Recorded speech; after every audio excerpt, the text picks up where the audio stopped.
News, of course, that we brought you just a little while ago. Shamima Begum has lost her appeal against the decision to remove her British citizenship, which means she will not be returning to these shores. An awful lot of people very pleased with that decision, and thank goodness the Supreme Court has come to that conclusion. So she basically is a stateless individual, and she will have to stay where she is, which is in a refugee camp somewhere in Syria. Let's talk to Rafe Heydel-Mankoo, historian, broadcaster and senior fellow at the New Culture Forum. Rafe, I think we were all dreading this going the wrong way and suddenly being responsible for this ghastly individual. Seemingly the Supreme Court has seen the light. Yes, you know, we've become so used to being disappointed by our institutions these days that, you know, we were sort of worrying how this would go. But it's good to see this decision made. And in fact, on every step along this process, Shamima Begum has been thwarted by the courts and by the government. So we have to actually take our hats off there. The important thing also to note here is that there's a lot of information that we don't know, stuff that is private and only being released in these private discussions. The security services still regarded Shamima Begum as a genuine security risk, and I think that is one of the predominant factors behind this. And this has happened despite the media trying to rehabilitate Shamima Begum and turn her into some sort of reality TV celebrity. Yeah. We've seen these very soft articles about her in recent months. We've had the BBC giving her own podcast.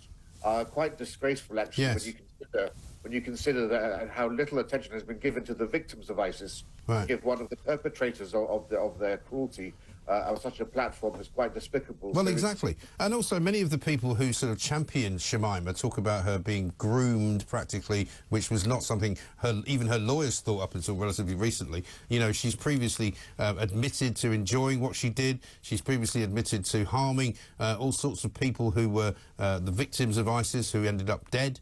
She's also responsible for the shaming and the terrible treatment of some of the Yazidi women.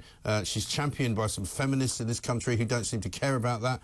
You know, I mean, I just think that she is somebody who has changed her mind so many times whenever it suited her in order to try and get her life back. And, I mean, I don't think she deserves it. You're absolutely right. And, you know, people say, oh, well, she was a young teenager when she went out there.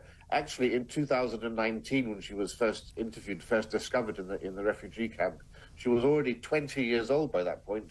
And she said she had no regrets about joining ISIS. Yeah. It was only once her British citizenship became perilous for her that she suddenly changed her tune, yes, and adopted Western dress. So let's remember that. And as you quite rightly say, to all those bleeding heart liberals out there who are upset by this injustice, you know, save your tears for those poor Yazidi women who, yes, are enslaved, kept as sex slaves. Think about all of those people tortured, set on fire, beheaded. Yes. Let's be honest about what was going on in these places whilst she stood by, and think of all of their families mourning the loss of their dearly loved ones today. Those are the ones who we should be reaching out to, yeah, rather than someone like this. Exactly right. And I know you're not a lawyer, Rafe, but is there a place for her to go after this? The Supreme Court is obviously the highest court in the land in this country, but can she take this to Europe? Well, no, I don't think she can take this to Europe, but it's important to remember that you can't take citizenship away from someone and leave them stateless. Yeah. Now, by virtue of her ancestry and her parents, she can actually claim, and she does have, by virtue of descent, Bangladeshi citizenship. But the problem there is if she goes to Bangladesh, she will face the death penalty, yes, for her ISIS affiliations, something which I think people here should actually realise what a light touch Britain is compared to other countries. Exactly. And of course, we've also heard this morning that, you know, if she wanted to have citizenship in Bangladesh, she should have applied by the time she was 21, and she's no longer under that particular age. But if she does remain stateless, then I guess she just has to stay in this refugee camp, does she? Exactly. You know, or go to Syria if she can, if they'll have her there. I mean, this is it. She's stuck. You know, she's made her bed, and now, unfortunately, it's a refugee camp bed, and she has to basically be happy and content. But it comes to a broader issue, because there are lots of people who went to Syria with ISIS from Britain, extremists who are radicalised and went to fight there, who only have British citizenship, who have come back and pose a genuine security risk. Because, as I say, you cannot take away citizenship from people if they will be left stateless. It's an important part of the UN. Yeah. Now, I've previously argued that, we have various types of British citizenship, one of which is British subject status or British overseas territory status even.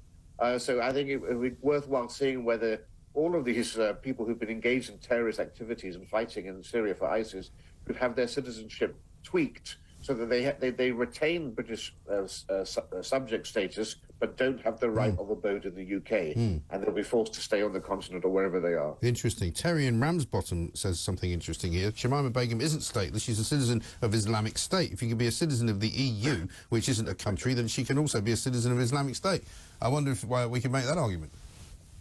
Well, that's a very good point. I think that would somehow validate their claims to being a state, though. So I think it might do. I suppose you'd have to be a bit careful. Yeah, the Levant or something like that. Rafe, very good to talk to you. Thank you very much indeed. Rafe Heydel-Mankoo, historian, broadcaster, senior fellow at the New Culture Forum there, giving his view on the very sensible decision. Isn't it nice to say that the Supreme Court, the judiciary in this country, has actually got something right? They've made the right decision. They have denied Shamima Begum the right to return to this country and to have British citizenship. They've said she cannot have it. They have refused her appeal, and I say, bloody well done. This is Talk TV.